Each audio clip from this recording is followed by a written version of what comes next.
Welcome to Your Journey, a podcast with Ishan Shivanand.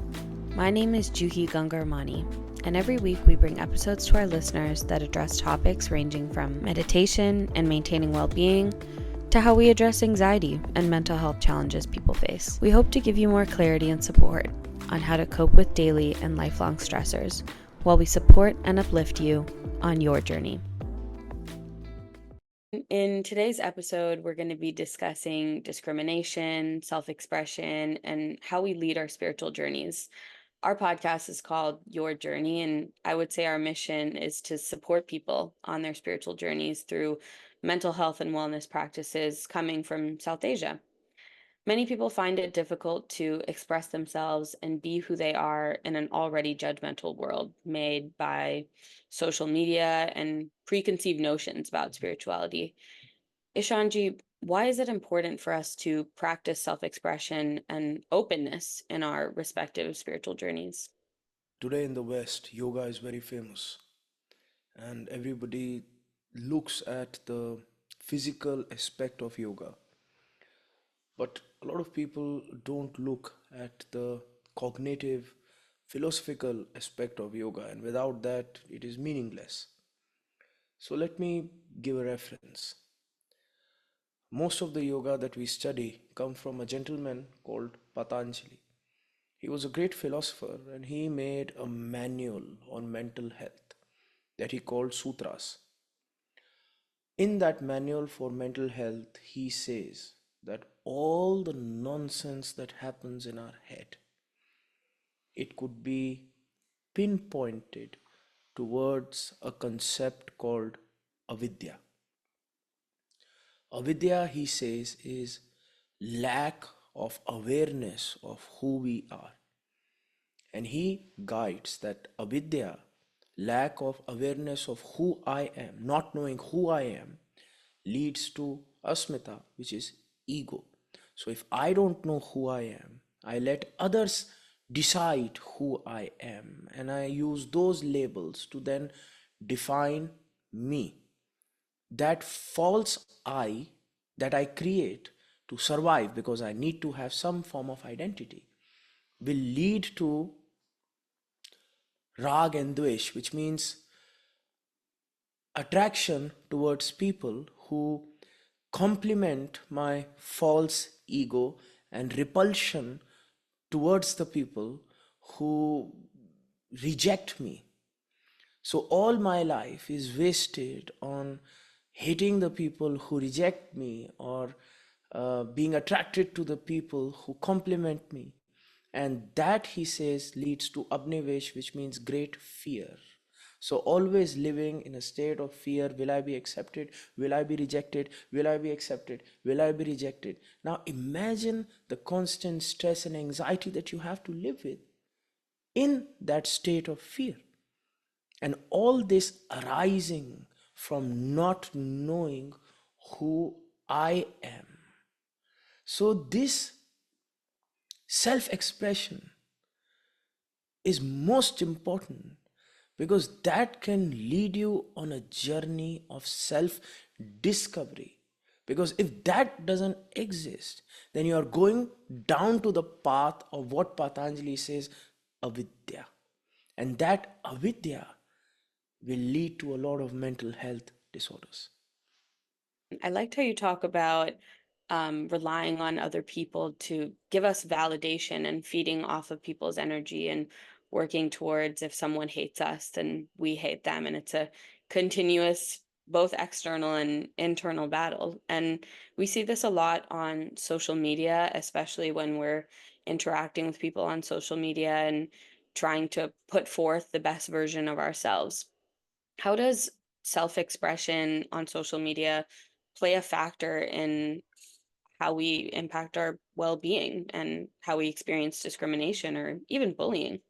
Do we put the best version of ourselves on social media, or do we put an imagined fake version of ourselves on social media? Because the thing with social media is it aggravates the sense of avidya, because avidya, as I said, lack of knowledge of who I am.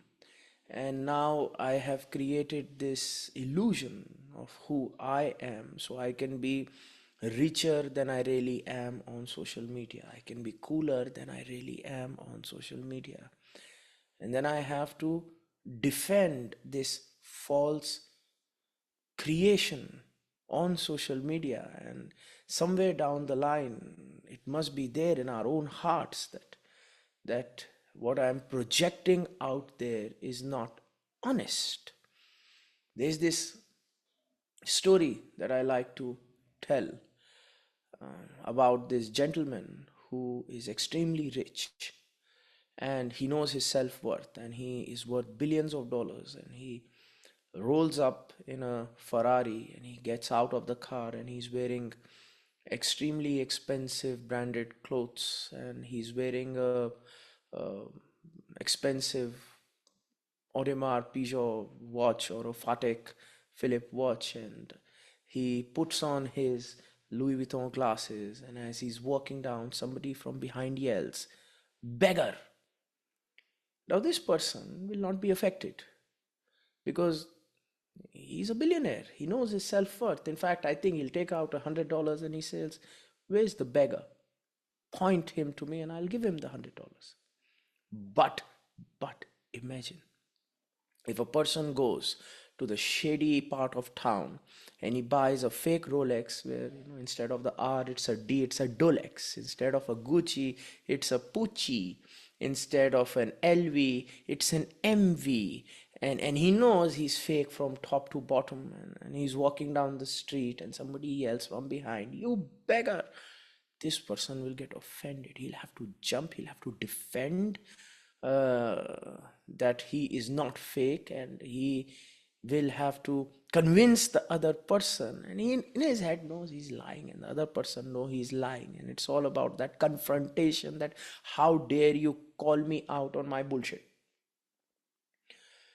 And the thing is, in social media, a lot of us are putting ourselves out there, trying to get the psychological vitamins and minerals that our body so needs. Because just like if you don't get the proper vitamins, you will be in a state of deficiency and you will get sick.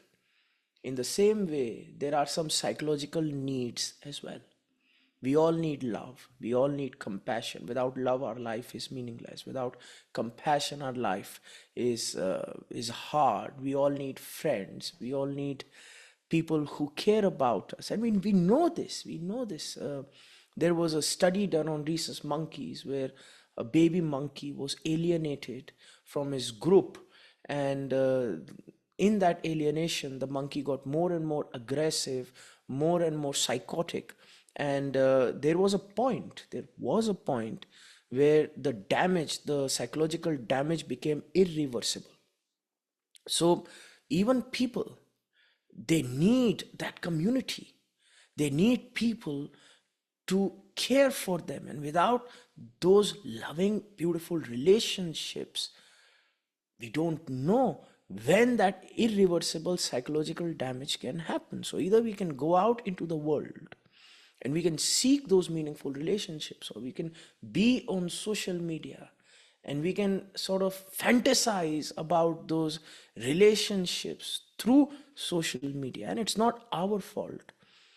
The media has been created in such an addictive manner where it mimics the psychological needs and desires of a person, because all these media groups have spent billions of dollars understanding the human psyche, knowing what buttons to press, knowing what emotions to trigger, so that you as a user can't differentiate between what's real and what's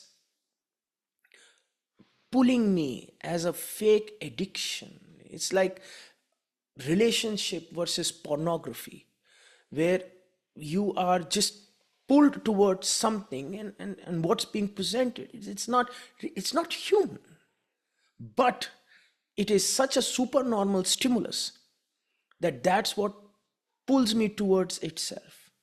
And now I have created this persona online that is not real, trying to fulfill my psychological needs through rewards of social media like a like or a ping or a comment or whatnot, which is not real. And then having millions of friends on social media, but still somewhere in the heart feeling lonely and depressed. So, the most important thing here to understand is that if I do not know myself and I suffer from the predicament of avidya and I jump into social media, then social media will be an extremely harmful disease. It will be an addiction. It will be a alternative for the real life that I am living, and then it will come with all the harmful effects of social media that I read about. But if first I spend time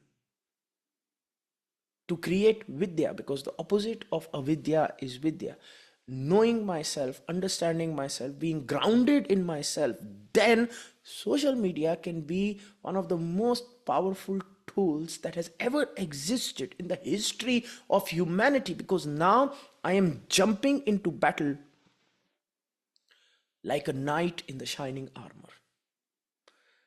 Then I am protected, I am aware, I understand what is my objective, and I go into the social media, I slay the dragon or whatever my need is, and then I come out, and then I come back to my real life, and I know my real life, and I'm free from maya, which is a very good concept that the creators of matrix were inspired from the Indian scriptures.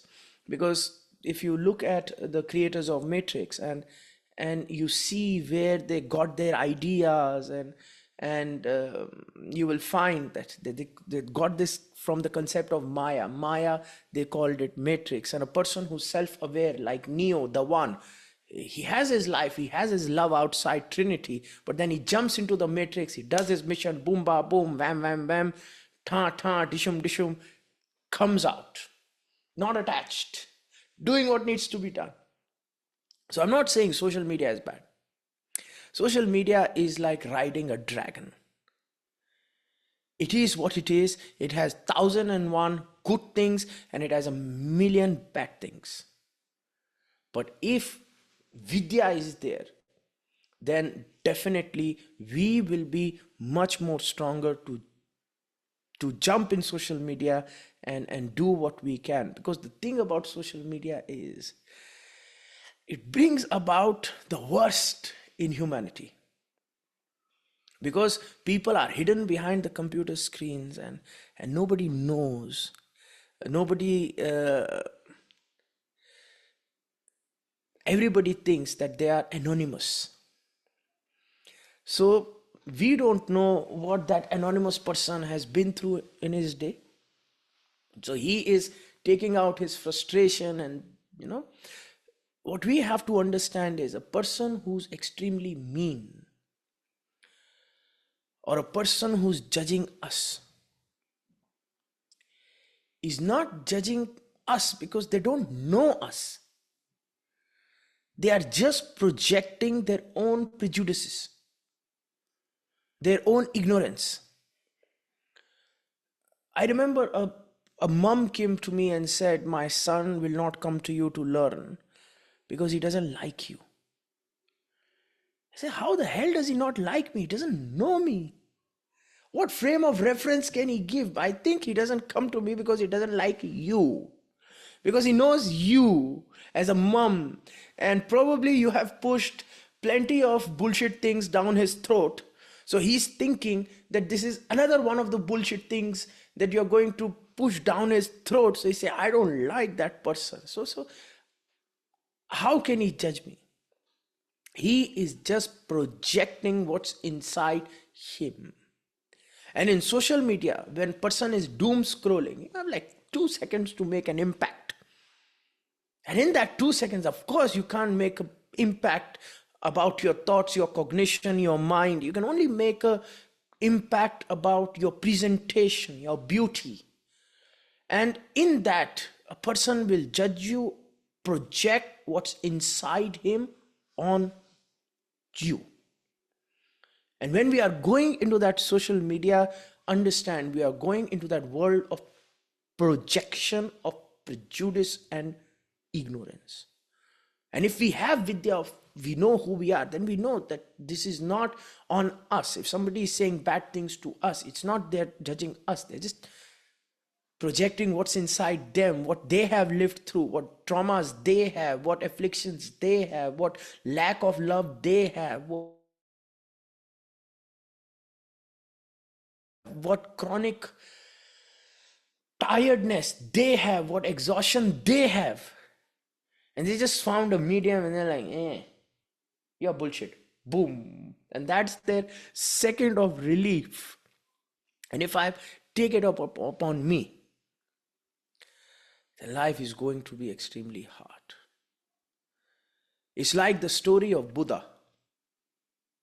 Buddha is sitting one day very happy with his friends, and a guy comes and he abuses him extremely, arrogantly, blatantly, every abuse under the blue sky. And the Buddha is sitting smiling. The guy abused till the time he lost his voice and then got frustrated and left. And one of the friends said to Buddha, why did you not react? What happened? And Buddha said, this guy was giving me abuse. And I had the choice to not take the abuse. And I didn't take it. And because I didn't take it, the guy had to leave with it. And that is what will happen. And if we want to benefit from social media, then somewhere down the line, my request to all the influencers out there is try to become a little bit like the Buddha. Because you are young, you are impressionable, and I'm sure all the influencers have great quality that they can bring to the world. They have the ability to be the next, to be this generation's Shakespeare, this generation's Aristotle, because they are the ones who will influence. And if you have value to give to the world around you, it's very important that you protect yourself. You protect your head.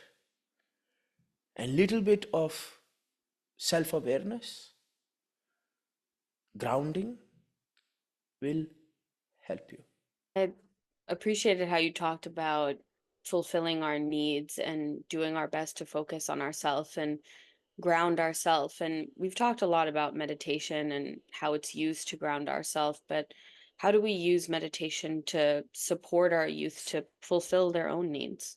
You have to understand there are few different types of approaches towards meditation. One approach is that meditations become our one and everything. All our needs are just fulfilled through meditation. We become a bit like one of those people who are always talking about the universe, and we are sitting under a tree and we don't value any human interaction, and we think all life is meaningless and the only truth that lies is in meditation, and all art is meaningless, and we become sort of nihilistic and we say the only real value is meditation. So I fulfill our needs through meditation. So I understand that that path exists, but then I wonder what's the point of this human existence if that part was the only part. Because we were stardust before we were born, because we existed before we came on this planet in this body, and we'll exist somehow when we will leave this body. So we were always part of this universe in some form or another, floating through space, being in our own So if we were blessed with this human body, then why be on our own like we were before? So there's something more that this human experience can give us. So then comes the other part, the grasth. And the grasth is that you do your meditations to become self-aware and have an understanding about yourself, being in balance about yourself, but at the same time you are very open to human experience as well. You live your life to the fullest and you gain fulfillment from what life has to offer you, like meaningful relationships, from faith, from belief, from dharma, doing your duty in the best possible manner, adding value into people's lives. And slowly, as you do, then automatically let that feeling of vairagya come in. And vairagya means a form of stoicism, where I have done what I could and now I am fulfilled. There is a sense of fulfillment. Like, imagine if there is a nice piece of chocolate in front of us and I whack somebody's head and I say, no, you cannot eat the chocolate. Meditate. What the chocolate will give you, meditation will give you. So sit, close your eyes, and try to get from meditation what you will get from the chocolate. So the person is meditating and saying, chocolate bad, meditation good, chocolate bad, meditation good. But he's still obsessed about the chocolate. He's still thinking about the chocolate. And the other is that you have that chocolate. You taste that chocolate, mindfully be aware of that chocolate, and slowly evolve from that chocolate. And now I'm saying meditate. And then the chocolate comes in front of your mind and you said, yes, I've been there, I've done that, I've experienced it, it's good, it's nice, but it is done. It is finished. So consciousness must grow. The problem happens where I get stuck. So there are energy meridians in the body. There is 7 chakras, and each chakra represents a certain type of psychological trait that can get fulfilled. So in the beginning, there are like the Maslow's need hierarchy. There are the body needs to become safe, to protect the body by having nice home, nice basic needs around us that can give us that sense of security. After the body needs come the sexual needs, to be with a spouse or to be with in a relationship that can give us something more. And then the needs keep on evolving. And the great philosophers of the East say the problem comes when you are stuck in that one need and just not getting the fulfillment from that one need and becoming addicted to it, getting stuck in it. I remember I was in one of the Scandinavian countries, and this guy came to me, and he's old, he must be 50, 60, and he said, can you please pray for my father? I said, yes, of course. Where is he? He said, oh, he's gone up. And I thought he's dead, because when you say he's gone up, of course he's dead. He said, no, he's not dead. He's gone on a cruise to North Norway with his 6th or 7th wife. And I'm thinking to myself, oi, if this guy is 60, his father must be 80. And at the age of 80, he's on his 7th wife. Still not fulfilled from this whole experience of wife. Still is the same thing. And if somehow he can live till 100, maybe he'll be on his 10th, 11th wife. Now the body is not even working the way it should. And I'm sure he depends upon 101 chemicals and medicines to just be productive. So somewhere psychologically, his energy is stuck. He's obsessed by just fulfilling his senses. what you can get from one wife, two wife, or those relationships of being with somebody you love. If you can't get from that, how you can get from 10? And then it's about a numbers game. How you can get from 100, how you can get from 200. Then it's just the cycle repeating again and again and again. So in the East, we rely upon meditation. Why meditation? Because then it is a twofold thing. You have your life, your materialistic life, and you have your spiritual life. The spiritual life complements the materialistic life, and the materialistic life complements the spiritual life. Why the spiritual life is important? Because the spiritual lives help me in my materialistic life to maintain a flow, to experience and to evolve through the Maslow's need hierarchy till finally I reach to the level of self actualization, and I can actually say I have lived a life in which I was fulfilled and I'm not stuck in an experience, because an experience can be joy, but if not in a flow of evolution, it is gluttony. And the planet cannot survive if everybody becomes a glutton, and everybody cannot evolve through their desires. Then the planet sinks. And when I experience my materialistic life, it supplements my spiritual life, because now slowly I am going into the state of vairagya. And vairagya is fulfillment. So spirituality leads to evolution, materialism leads to fulfillment, and slowly, slowly, slowly, the spiritual life becomes one with materialistic life, and that is the state of enlightenment. And then I am happy, and then I am on this earth just to serve. I've helped myself 2000% the way I could. I have reached to the state of fulfillment, and now I am like the Buddha.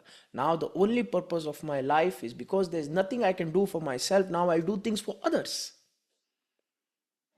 And how beautiful it would be if some people can reach that stage in today's world.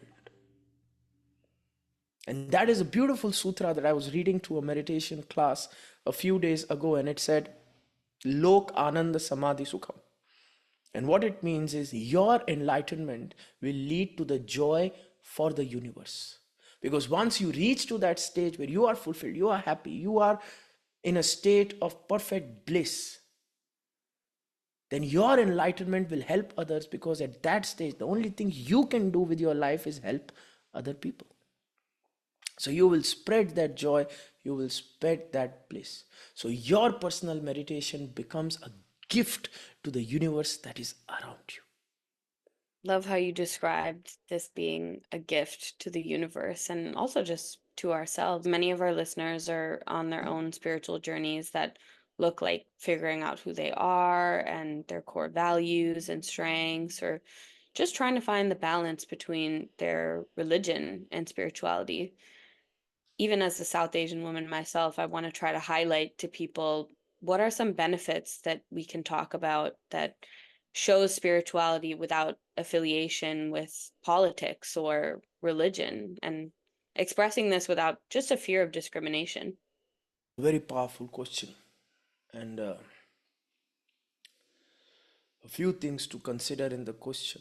Number one, this has happened in today's world, and that is extremely unfortunate, where people cannot differentiate between church and state, where a person who is considered to be a person of faith is somehow a person of politics, which is sad, because faith provides us with great psychological needs, it provides us with fulfillment, it has traits like belief, um, traits like self reliance, resilience associated with it.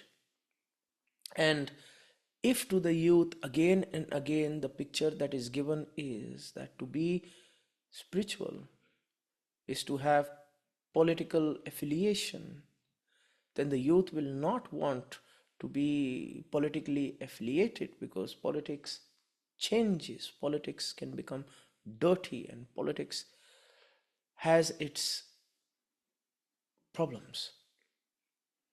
So, the first thing I would really beseech the youth to understand is the greatest of the greatest monks who created these spiritual paths had nothing to do with the current politics that exists.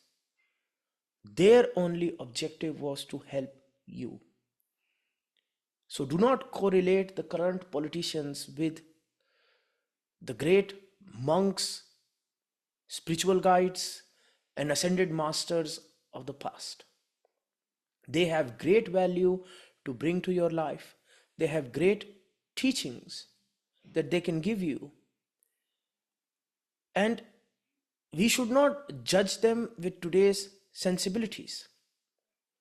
They belonged to their own time, and with whatever means they had, they gave great understanding of the inner self. So we must take value from their teachings, and we must not close ourselves to that beauty, that amazement, that wonder that can bring such strength and resilience to our life. And the second thing is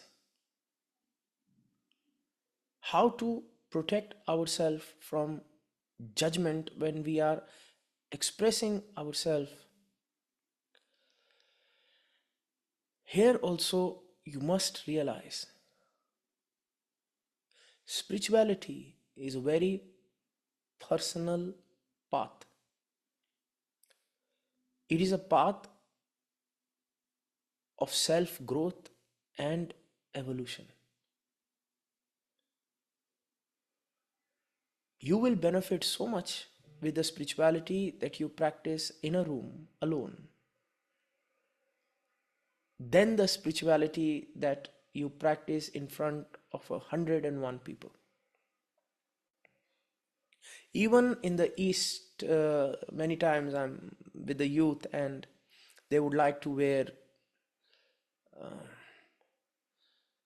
objects of faith. So they would like to put tika, they would like to put mala, and they would look very spiritual. But when they go back home, the mala goes on their bedside table and the tika gets wiped out. And that's it. Then when they are depressed, they sit in front of Netflix and chill and forget about the mala. Or when they are sad, they try to drown those emotions with whatever sensory fulfillment that they can find. And then I think to myself, what's the point of just wearing the mala as a fashion accessory? I would appreciate if in that room, when you are alone, spirituality comes with you. Because if you will practice that spirituality in that room alone, it will give you such strength, such power, such magnitude, such grace, that when you will go out into the world and there will be this sense of prejudice that will be thrown upon you, because again, you may be able to differentiate spirituality from politics. Maybe your friends cannot. And if they cannot, then what kind of friends are they? That just to be their friends, you have to act in a certain manner, you have to look in a certain manner, and you have to say a certain things, then how are they friends? Then it is must be exhausting to be with such toxic people, that you say one wrong thing and they are ready to jump on your head. Then I would say that you need better quality of friends who can understand you, who can not even understand you, but at least understand what you do in a way where they can appreciate you. So they may not need to understand you completely, but at least they accept you the way you are. Because I have a lot of friends, and I'm a martial artist, so I like to do martial arts. And then there are some of my friends who like to do kung fu, and I myself like to practice MMA, and I don't understand why they do kung fu. Because I know if I get somebody in the ring who does kung fu versus somebody who does Muay Thai and Jiu Jitsu, then I know whose ass is getting whooped. But I don't need to understand those friends. I need to accept them. Like, okay, you're my friend. You do Kung Fu. Fine. I'm happy with my Muay Thai and Jiu Jitsu. You look there pretty. Do your dance with your little stick. That gives you happiness. I don't understand it. You spending hours and hours on that pretty little dance. But I accept it. So we must broaden our horizon and learn to say no with confidence. And learning to say no with confidence is that the people who are most insecure are the people who are most judgmental. And if we give our life power to these most insecure people, then we are in trouble. Because we will be spiritual, and these insecure, judgmental people will say, oh, you're spiritual means you're political. Then you have to define yourself to them, and they will not like your definition. What's that saying? Everything you say can and will be used against you in the court of law. So I would rather plead the fifth, because I cannot educate quantum mechanics to a monkey. It will go over their head. So it's not my job to educate them. They have to find it within themselves. So fine, you be happy with your judgment. I am happy with my tribe, with my people. And one day you will see my joy in my pride, in my tribe. And then you don't have to understand it, but accept it. That there are people who have that form of spirituality, who have that form of divinity. And the beauty is, it's very important for such spiritual people to exist. Where I come from, the greatest and the most powerful monks would be in the Himalayas. And the people who lived in the society and the chaos of society knew that those people existed. And when they would have had too much of the chaos, they would leave that chaos and they would go to that person and they would say, please, you are in a state of supreme divine bliss, joy, ecstasy. Can you show me the path? And then that spiritual dude will be like, of course, here you go. So eventually, slowly, gradually, the world understands. So my request to you is always maintain and practice your spirituality. Always maintain and rely on your spirituality when you are in a room alone. And if you want to be spiritual outside and you want to express, then do not cater to the judgmental people. Find your tribe. Empower them. And I'm sure there must be a lot of people who would be willing to not just learn from you, but to grow with you. And to be with those people is the most beautiful feeling in the world. And lastly, please do not judge faith with politics. Politics comes and goes, it's transient. But the wisdom of faith is forever. And it's a beautiful gift you can give yourself. So why deprive? On a final note, are there any personal examples or stories you'd like to share with our listeners? I grew up in a very spiritual household. So when I was growing up in that spiritual household and people would come from outside, then I belonged to a family that was very accomplished spiritually. And when I was a kid, 6, 7 years old, I would like to do things that are kiddish. But when people from outside would come and they would look at me, then they would judge me. They would say that, oh, how come a son of somebody who's so spiritually accomplished want chocolate and want to play with toys? We've read the Buddha. The Buddha did not want to play with toys. We've read these philosophers, and they were so spiritual. How come a 6 year old? So they would judge me so much, and I'll be like, oh my goodness. So then I would run out of the spiritual household and environment, and I would go to the world. And in the world, when I would go with my spirituality, because you can't just differentiate what you live, it has an impact on you. So if 20 hours a day you are living in a certain manner, and then you go out into the world, then people will see me as freaky, that oh my god, this young kid, he likes to meditate, he doesn't like to watch Teenage Mutant Ninja Turtle all the time. Then they would look at me and they would say, what, you live in a monastery?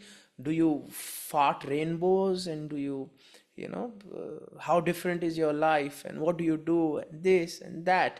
And I'm thinking to myself, I am not accepted where I live. I am not accepted outside of where I live. What will I do? And I continued to live like that for some time, trying to then be accepted by people. Because then I remember as a child, when I would see somebody from outside coming, I would feel guilty of my toys and I would just hide them. Because I know those aunties, and Indian aunties are ruthless, relentless, extremely judgmental beings. So I would just hide the toys and be like, oh, no toys. And I would, the moment an auntie will come, and again, I was a kid, 6, 7 years old. And then I started to feel uncomfortable that I am denying my reality to myself, trying to act in a certain way for an auntie who still won't accept me. Because now when I'll close my eyes and sit like this, she's like, his father closes his eyes like this, he closes his eyes like this, his father's back is straighter, and always this judgment and comparison with things that even they won't know about. And if the comparison would not be with the father, it would be from some great monk who's lived in the past. And I'm thinking to myself, how the hell do you know? The guy died 1,000 years ago. Maybe he was like me. And then I realized to myself, I cannot live for other people. I must focus on vidya. I must raise myself from rag and dvesh, madhu and ketav. Madhu and ketav means running after the joy, the honey. Madhu means honey. Honey from people's mouth, and running away from ketav, poisons from people's mouth. If I'm attached to the honey from people's mouth, then I am open to the poisons from people's mouth. So I said, no more madhu ketav. I don't care. I live for me. I celebrate me for who I am. And I give my best to the world, to what I am capable of. And then I realized that once I started living like that, then there were again people who appreciated me, and again people who did not appreciate me. But now I didn't care, because I do not rely on madhu or ketav. If somebody appreciates, they give honey, fine. Good for you, thank you, but I do not accept it, it will go to my head. And if somebody says bad things, Thank you. Very nice. I do not accept it because it will go to my heart. So my head and heart are in my hand and I do what is necessary. And then I realized when I started to do that, then the one people who really accepted me were the monks in the monastery because that is what they were doing. And, and they were so happy that finally I had learned my lesson. Thank you for listening to the Your Journey podcast. Make sure to follow us on social media to keep up with the latest episodes with the @your_journey_podcast. We hope to join you again on the next episode of Your Journey.